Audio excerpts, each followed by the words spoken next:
어제 오늘 여당 의원님들께서는 언론개혁 차원에서 징벌적 손해배상을 물리는 법안을 처리해야 된다. 이런 필요성을 질의를 했고요. 여기에 대해서 후보자께서는 국민 여론이 도저히 안 되겠다고 하는 시점이 되면 어떤 형태로든 법적 제재를 강제할 수 있다. 이렇게 답변을 했습니다. 그러니까 후보자도 언론개혁이 차원에서 징벌적 손해배상을 언론사에 물리는 법안이 필요하다라는 그런 취지의 말씀하셨어요. 자, 그렇다면 이런 대통령이 기뻐할 통계를 배포해서 만드는 뉴스, 이것 역시 시장을 왜곡하는 가짜 뉴스가 될 수 있다는 것, 이거 하나 좀 말씀을 드리고요. 그리고 가짜 뉴스 하면 단연 이번 서울시장 보궐선거 때 생각이 납니다. 생태탕, 생떼탕, 페라가모, 김어준 씨, 이런 거 가짜 뉴스죠? 뭐 제가 정확하게 알고 있지 못합니다. 죄송합니다. 왜 정확하게 알고 있지 못하세요? 서울시장 보궐선거가 얼마나 컸습니까? 더불어민주당이 다 걸기 했잖아요. 온 조직 다 풀었잖아요. 당시 저는 뭐 부산에서 주로 있었기 때문에. 네. 그래서 뉴스를 못 보셨다? 아니 뉴스는 봤지만 네. 쟁점이 어디서 형성이 돼서 일이 어떻게 진행되고 있는지는 정확하게 알지 못했습니다. 그러면은 이 언론개혁 차원에서 징벌적 손해배상을 물리는 법안을 처리한다고 하면 뭐 여당이 맘먹으면 다 하니까요. 그렇다면 이런 김어준 씨의 가짜뉴스 살포에 대해서도 당연히 적용이 돼야겠죠? 어떤 선택적으로 적용돼서는 안 되겠죠? 의원님, 아까 어제도 말씀드리고 제가 상당히 유보적으로 말씀드린 것이 언론과 표현의 자유라는 보다 본질적인 헌법적 가치 문제를 건드리는 거기 때문에 아마 조심스러울 겁니다. 근데 아까 정인들도 나와서 말씀하시기를 이걸 형사적으로 접근하지 말고 민사적으로 접근하고 징벌적 손해배상이라는 게 일종의 그런 하나의 수단이 될 수 있다라고 아까 말씀하신 것 같습니다. 네. 그래서 의원님 말씀하신 대로 제가 여기서 말씀드리고 싶은 거는 표현의 자유 말씀하셨잖아요, 지금 우리 후보자님. 그런데 조금 전에 참고인으로 나왔던 대학생이 그런 울분을 토했어요. 예, 민주주의 세력이라고 하시는 분들이 정부 비판하는 대자보 붙였더니 처벌하더라. 이게 표현의 자유를 억압하는 거다. 그런데 지금 여당에서는 어제 오늘 또 언론개혁 차원의 징벌적 손해배상법, 물론 정확한 기사, 신속한 기사 써야겠죠. 그렇지만 가짜뉴스에 대한 판단이 일반적으로 우리가 생각하는 가짜뉴스하고 여당이 생각하는 게 달라서 지금 이런 논란이 큰 것 같습니다. 그래서 그 부분도 조금 명심해 주셨으면 좋겠고요.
저희 세대는 저희의 삶과 미래를 뺏어가는 꼰대 정권을 지지할 수 없습니다.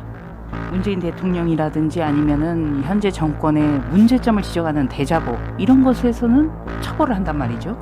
이거는 어떻게 생각하십니까? 올챙이 시절을 좀 돌아보라고 하고 싶습니다. 네, 김태일 참고인 네 질의를 좀 하겠습니다. 예. 국민의힘 조수진 의원입니다.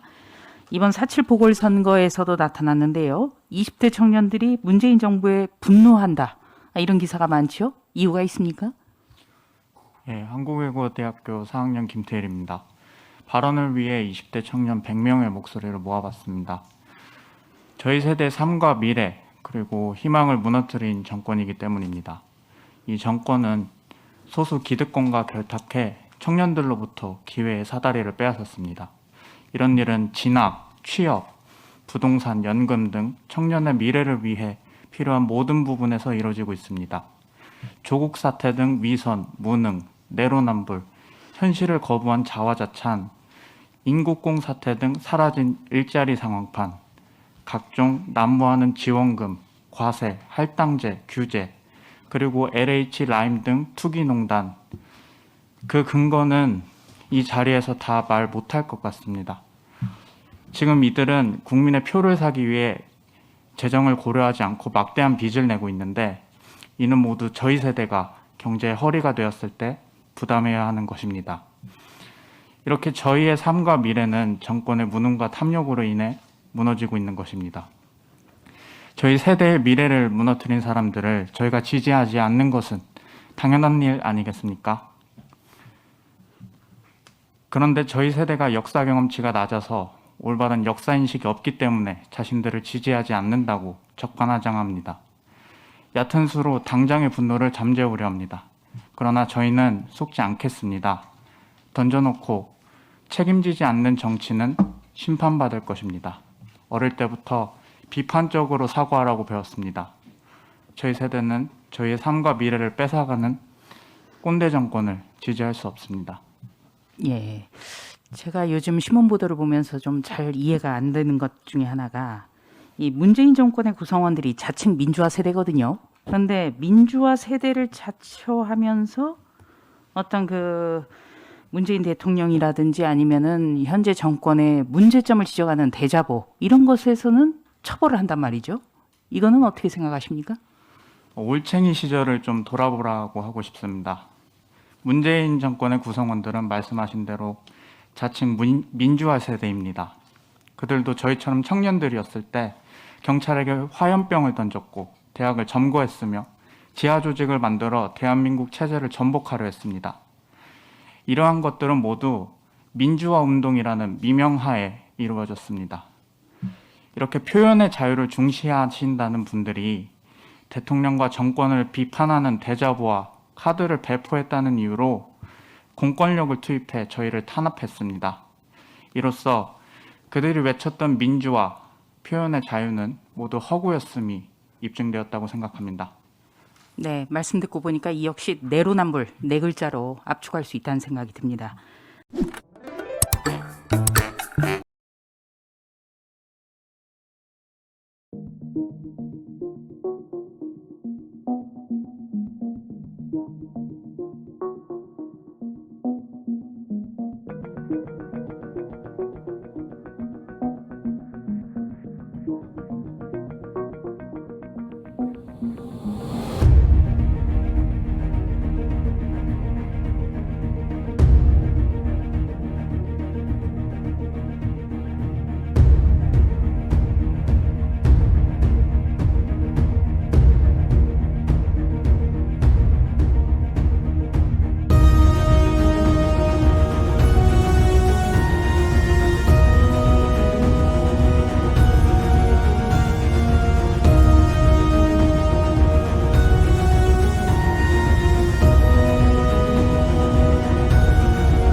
조국 전 장관이 기소된 사실은 표창장 위조에 관한 부분만 있다 이렇게 말씀하시는데 전혀 사실이 아니고요. 조국 전 장관께서 민정수석에 재직할 당시에 우 모 씨께서 상장사 WFM 주식 경영권이 결부되어진 주식이죠. 이것을 무상으로 주었습니다. 박찬대 의원님도 이제 회계사일 텐데 조국 전 장관의 조카는 고등학교 중퇴자이고 당시 신용 불량자입니다. 그런 분한테 상장사의 주식을 미주주 지분을 무상으로 줄 수 있습니까? 또 하나 조국 전 장관의 조카에게 줬다는 말입니다. 위원장님, 이거는 아니 먼저 물었습니다. 김경률 참고인에게 거기에 대한 언급을 하시고 질의를 하셨기 때문에 발언할 수 있는 기회를 드린 겁니다. 아니 말씀할 기회를 주셨습니다. 위원장님께서. 저는 이와 같은 범죄에 대해서는 충분히 권력형 비리로 의심해 볼 만한 여지가 있다 이렇게 생각합니다. 김경률 참고인님, 아까 그 회계사로서 전문가적 의구심을 가진다고 말씀을 네, 하셨고요. 그렇습니다. 네. 사실은 회계사는 직업 그 자체가 자기한테 수임을 해준 계약자를 위해서 일하지 않고 공익을 위해서 일하는 직업 아니겠습니까? 예. 예, 그렇죠. 저도 공인회계사분들한테 그런 말씀을 많이 합니다. 직업 자체가 공인이라고 하는 것은 바로 퍼블릭 어카운턴트를 얘기하는 것 아니겠습니까? 네네. 그런데 회계감사 외에 이 회계적 지식이 필요하고 있는 사회의 여러 분야에 대해서 회계사들이 활약하고 공익을 위해서 일하는 건 굉장히 바람직하다고 생각이 됩니다. 예. 그리고 프로페셔널 크리티시즘을 기초로 해서 한 번 더 검증하고 인증해주는 절차를 통해서 사회의 신뢰성을 높이는 것 아니겠습니까? 네네. 예. 저는 우리 김경일 참고인을 혹시 내가 신란하려고 하는 목적은 아니고요. 아까 우리 야당에서 일부 이번에 이 테디스랑 관련된 부분이 우리 조국 펀드라고 얘기하는 가족 펀드와 관련된 사실 의혹이 있지 않았습니까? 네네 예, 그렇습니다. 권력형 비리다. 예예. 그다음에 이 부분에 대한 엄청난 블랙박스가 있다. 이래서 엄청난 언론들이 많이 나왔었습니다.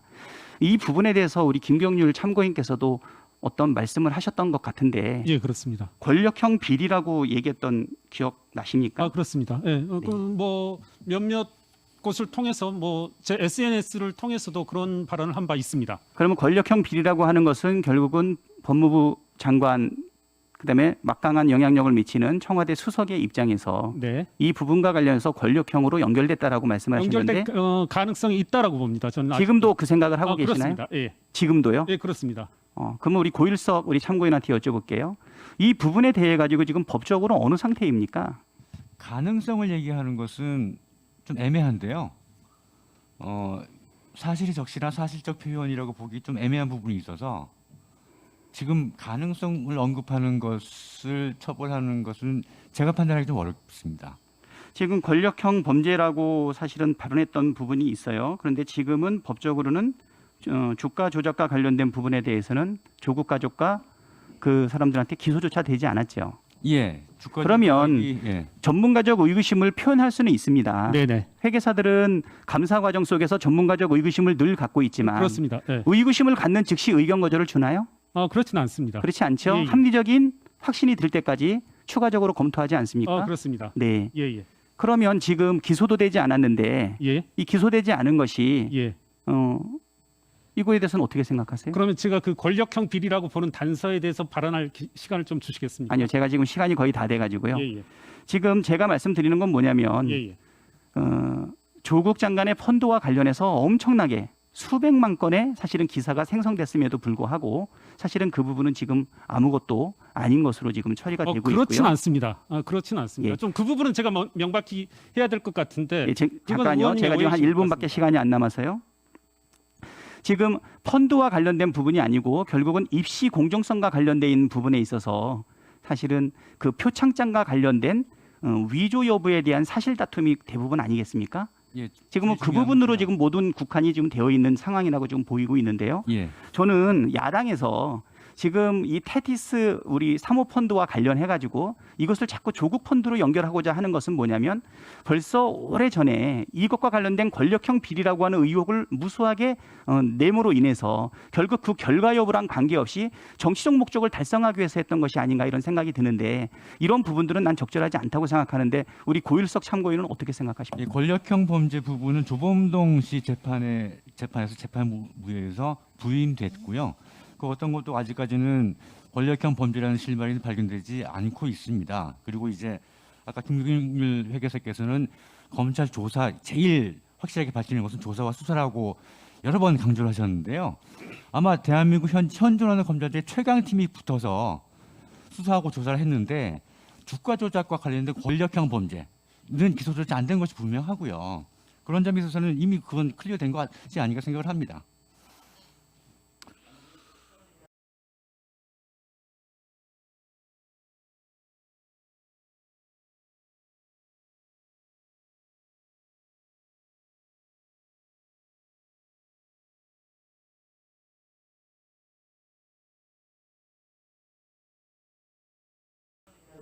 이 부분에 대해서는 김경률 우리 그 참고인께서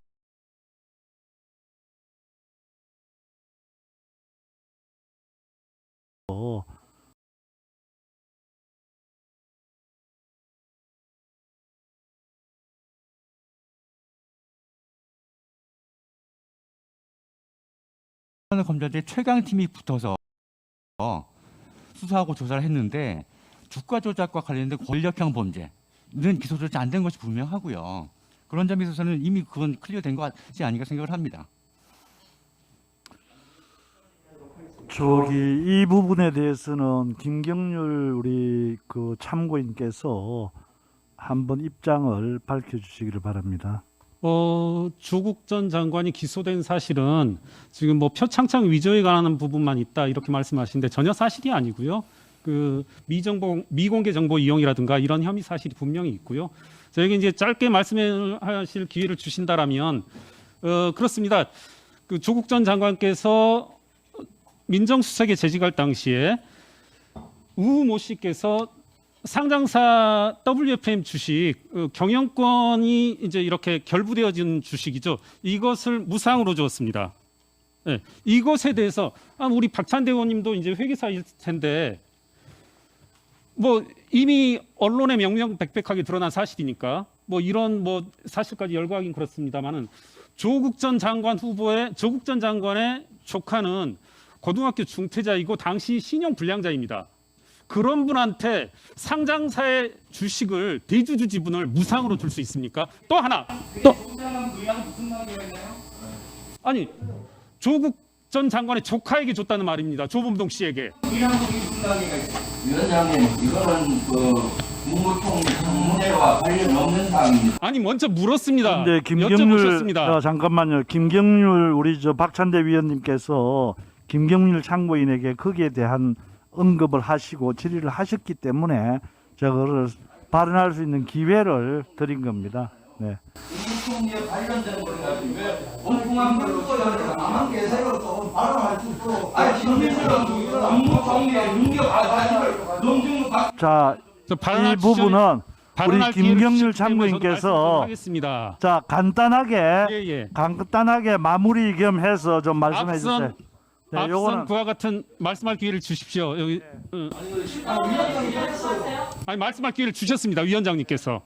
그와 같은 이제 하나 정리하자면 그와 같은 이제 상장사의 대주주 지분을 무상으로 넘긴 바 있고요. 또 하나는 이제 모펀드입니다. 이제 알 수 없다는 의미에서 모펀드인데 그와 같은 과정에서 이제 상당한 주식 손실을 얻게 됩니다. 이 조범동 씨가. 그리고 또 그 당시에 수십억 규모의 손실을 누가 보전해주게 되냐면 또 우모 씨가 또 보전해주게 됩니다. 비상장 주식. 더군다나 구입 당시보다 실적이 더 훨씬 감소했음에도 불구하고 수십억의 차익을 남기는 그와 같은 거래를 비상장 거래 주식을 남겨주게 됩니다. 저는 이와 같은 범죄에 대해서는 충분히 권력형 비리로 의심해 볼 만한 여지가 있다 이렇게 생각합니다. 작은 물음의 전말로서. 네, 수고하셨습니다.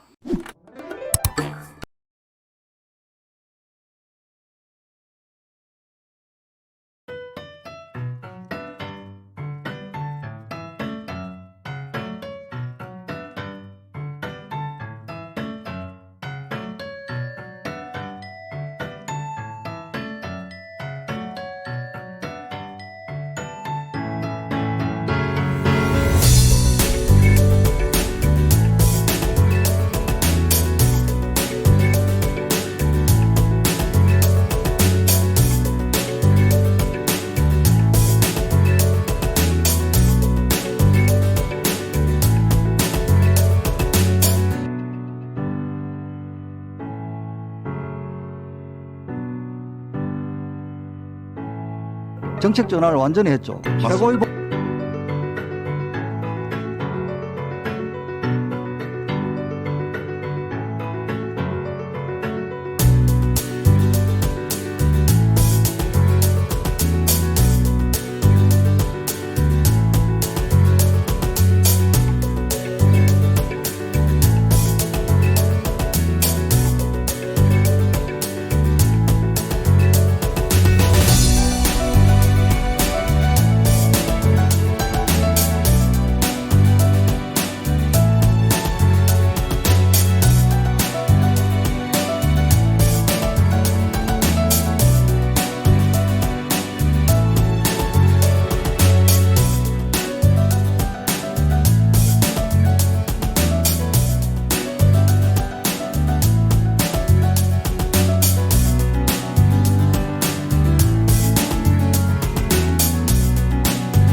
정책 전환을 완전히 했죠. 최고의 복지는 일자리다. 1980년대에 독일, 프랑스가 시도하다가 실패했지 않습니까? 맞습니다. 이론적, 실정적으로 근로시간 단축을 통해서 일자리 창출한다는 것은 이제 이론적으로도 그렇고 실정적으로도 그렇고 실패한 건데 이 정부에서는 누가 과연 이걸 주도했는지 다음에 우리가 확인을 해봐야 된다. 우리 그 민주당 의원님께서 반상진 원장님 상대로 지방대의 어려운 문제 이런 걸 이야기하셨어요. 참 고마운 말씀인데 지난번 법사위에서 어떤 일이 있었냐면 대통령 공약 사항이라 해가지고 전남 나주에 한전에서 에너지 공대를 만든다고 저희 국민의힘에서 반대 의견을 냈어요. 어떤 의견을 냈느냐. 지금 지방대가 고사위기다. 학령 인구가 계속 줄어들기 때문에 어렵다.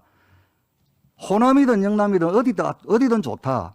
그 지방대 단과대학이라도 하나 개조를 해가지고 돈 들이지 말고 거기에 특화된 공대 자금을 좀 넉넉하게 주면 지방대도 살고 우수한 인재도 키울 수 있다.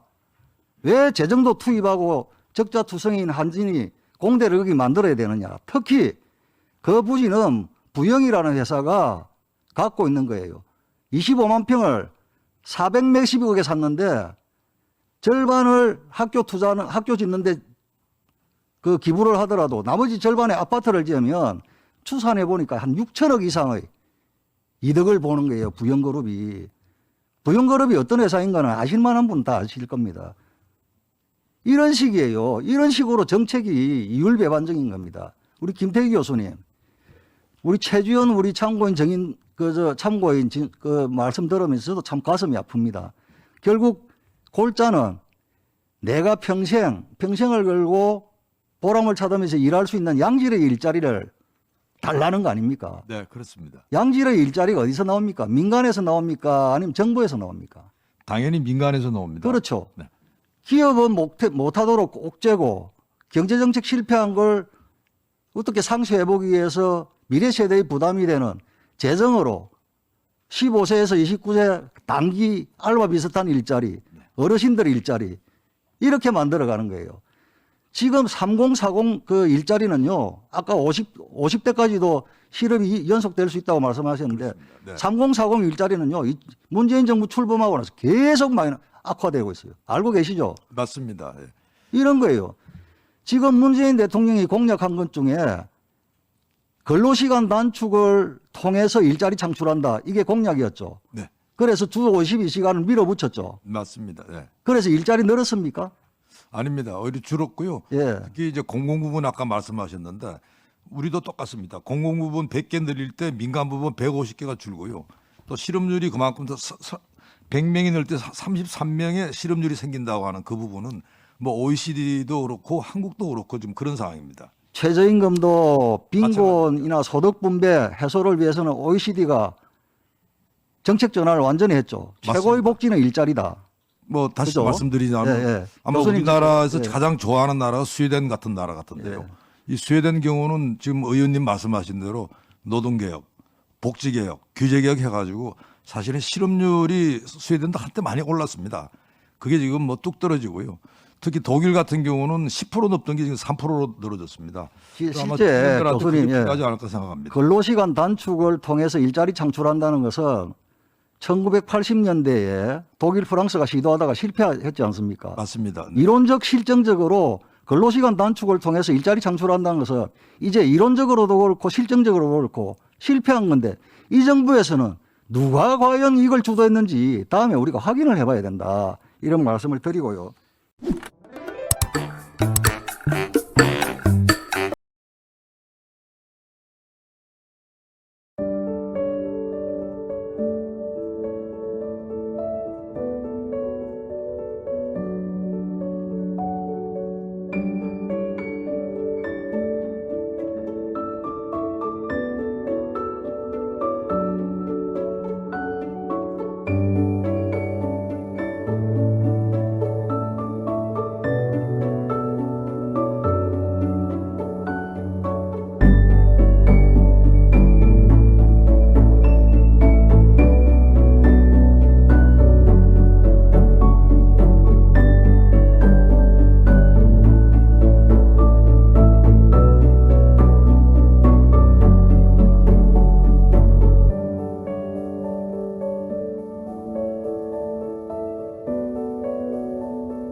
김부겸 후보 사위 가족도 피해자다라고 지금 후보자 측에서는 주장을 하고 있는데 어떻게 생각하십니까? 다 일반 가입자들이 90% 손해를 받고 그리고 이른바 테티스 11호 펀드의 구성원들이 20% 손해를 봤다라면 이것도 역시 특혜가 아니겠습니까? 테티스 11호 펀드가 특혜 펀드가 아니다. 이렇게 말하기는 무리라고 생각합니다. 김부겸 후보 사위 가족도 피해자다라고 지금 후보자 측에서는 주장을 하고 있는데 어떻게 생각하십니까? 우선은 이제 피해라는 범주와 이제 특혜라는 범주는 다르다는 생각이 들고요. 이런 식으로도 비유해 볼 수 있을 것 같습니다. 일반 가입자들이 90% 손해를 받고 그리고 이른바 테티스 11호 펀드의 구성원들이 20% 손해를 봤다라면 이것도 역시 특혜가 아니겠습니까? 그런 의미에서 본다라면 지금까지 드러난 것으로 테티스 11호 펀드가 특혜 펀드가 아니다. 이렇게 말하기는 무리라고 생각합니다. 그러면 특혜다라고 주장하는 이유는 어떤 게 있을까요? 이제 의원님께서 띄우셨다시피 판매 보수, 환매 수수료, 성과 보수 이런 것들이 일반 기타 펀드들과 확연히 차이 나는 것. 이것이 이제 그러한 구성 요소들이고요. 또 하나 이제 그걸 이제 아까도 말씀드렸습니다만은 부인하기는 힘들 것 같고 또 하나 이제 두 가지 요소들 눈여겨봐야 될 대목. 우리 조수진 의원께서 질문하셨을 때도 말씀드렸습니다만은 저는 눈여겨보고 어떤 조사 대상이 되어야 할 것이 우리 의원님께서도 이제 앞서 언급하셨습니다만 지금 이게 장영준 증인이 법정에서 진술하기 이전까지 이 펀드에 대해서 누구도 몰랐습니다. 예. 네. 저 역시 누누이 강조하지만 실사 보고서를 통해서도 파악할 수 없었던 거고요. 또 하나는 이게 2019년 4월에 설정되어진 펀드라는 것 그리고 죄송합니다만 이제 조남은 기억이 안 나지만 이 지금 라인 펀드의 구성 그리고 상품 내역들이라고 하는 것이 쉽게 유동화되지 않는 거거든요. 명목상으로 하더라도. 그럼에도 불구하고 뭐 곧바로 환매가 가능하고 신청 후 4일 만에 환매가 될 수 있도록 설계되어졌다라고 하는 것은 다분히 특혜적인 요소가 가득하다 이렇게 생각합니다.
자, 문재인 대통령 취임사에서 기회는 평등할 것이며 과정은 공정하고 결과는 정의로울 것이다.